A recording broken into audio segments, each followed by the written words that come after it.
I don't care what you are, you can't park in my spot. I am a paramedic in a place that has some HOAs and apartment complexes. We hate responding to the apartment complexes because there is nothing but assigned parking and no fire zones. Basically, if we can't find a space to fit in, we have to block the road. My agency also uses first responder vehicles and ambulances. The first responder, as implied, usually arrives first, so we do our best to leave room for the ambulance to fit in. We get a call at the apartment complex. I am in the first responder. As I pull up to the address by some miracle, there is a spot only 2 apartments away. Great, I can leave the road clear for the ambulance. As soon as I park out, comes this guy screaming I can't park there. I do the "are you serious" look and just say medical emergency. He says he doesn't care I can't park there. Keep in mind my vehicle has enough lights to make a Xmas tree jealous. I just grab my stuff, lock the vehicle, and keep going. He is screaming he's going to call the cops. I tell him they are already on the way. They respond to medical emergencies. Cop gets there while I am in with the patent and tells him basically to pound salt. The cop enters the apartment, and then this guy really goes full-blown entitled. He enters the apartment, comes into the room where I am treating the patient. He starts ranting and raving how I have to move my vehicle. I look at the cop and say, "Get him out of here." The cop then seals his fate. She asks the patient if she wants this person removed from the apartment, and did she ever give consent for him to enter. The patient's response, "Get him the F*** out, he's trespassing." Boom, the all clear. The cop gives him one last chance and tells him to leave or he will be arrested. He doubles down, "I am on the HOA board, I can go where I please." At this point, backup is called. The cop at least manhandles him out of the room. The ambulance arrives with PD backup, and they get him out of the apartment so we can safely remove the patient. Not entirely sure what happened next as I was in the back of the ambulance, but when I got out, one of the officers approaches and says, "Sorry, but we need another bus, we had to tase him." Policy for PD is if they tase someone, they have to be transported to the hospital by ambulance to the hospital, as the taser spikes have to be surgically removed due to the barbs on them. Wait for the second ambulance, they take him, I go back in service.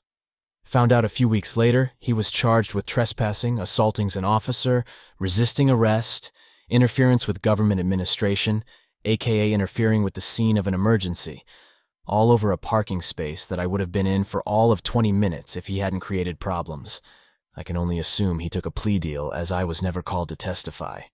Story 2. Almost had my baby stolen by coworkers' family. Throwaway account, little background. I'm 22F and I'm currently 8 months pregnant with my first child. My boyfriend is 31M. I work as a secretary on the inpatient ward of a hospital second shift.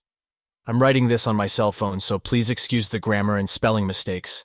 I started working here when I was 19 and supporting myself through college. Also great benefits. So my coworkers are like family. Bio family sucks, but that's another post. When I was 4 months pregnant, I told my coworkers who were happy for me, all except Patty, fake name. She didn't say anything.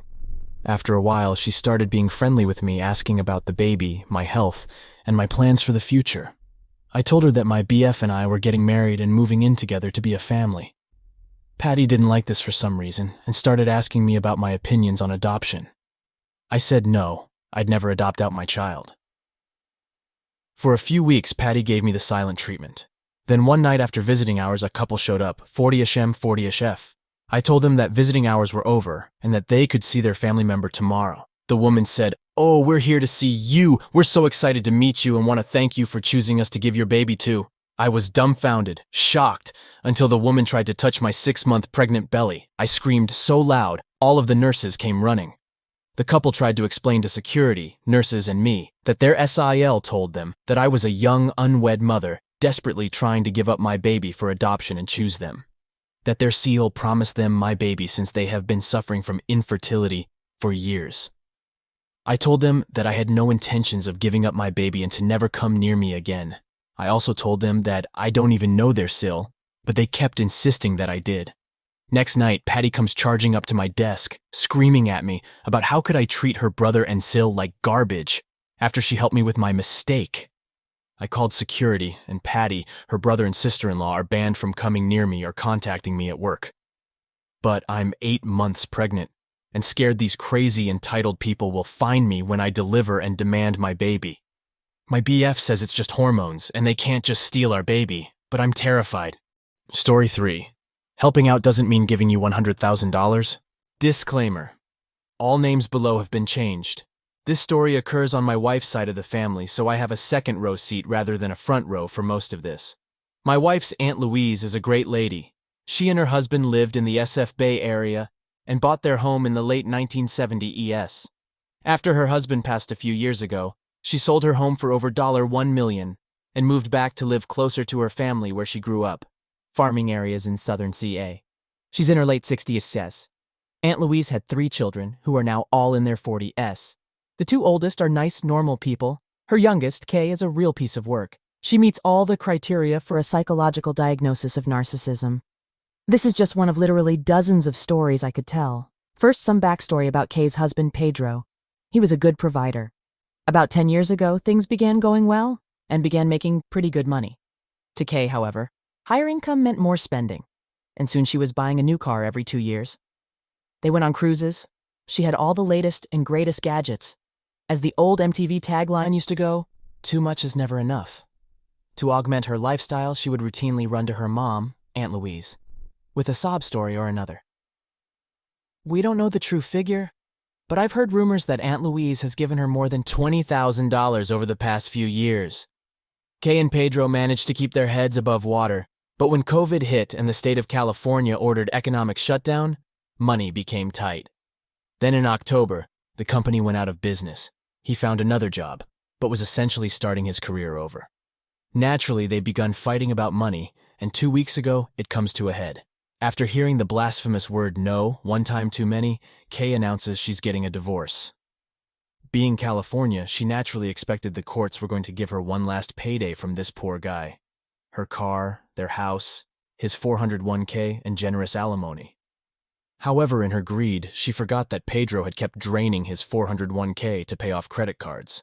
And all those papers about the house she was signing every couple of years was to refinance their house to pay off more credit cards, so there's almost no equity. And with having to start his career over, alimony wasn't going to be that great. So Kay does what she always does, goes running to her mother, Aunt Louise. Aunt Louise is naturally sympathetic and urges Kay to try and reconcile. But failing that, she might be able to help her out. Literally 2 hours later, Kay texts Aunt Louise with a photo of a pricey condo and asks for $100K to cover her down payment and costs to furnish it. Aunt Louise naturally pushes back, telling Kay that helping out didn't mean $100K. She had meant letting Kay live with her while she got back on her feet, writing a check for security deposit and first month's rent, and maybe helping with some car payments. At this point, Kay totally flips out. Here are the things my wife said were direct quotes. I'm getting these third hand, so they might be slightly off. I can't believe my own mother would be so selfish. What difference does $100K make? You're not going to spend it all anyway. Meaning before Aunt Louise dies. Just sell some stocks or something. Aunt Louise fortunately does have someone who manages her money, but she stays on a strict allowance. After Aunt Louise held out, Kay has begun polluting Facebook with passive-aggressive messages about finding out people's true colors. My wife is actually hoping she calls to ask for help, specifically so she can let her have it with both barrels.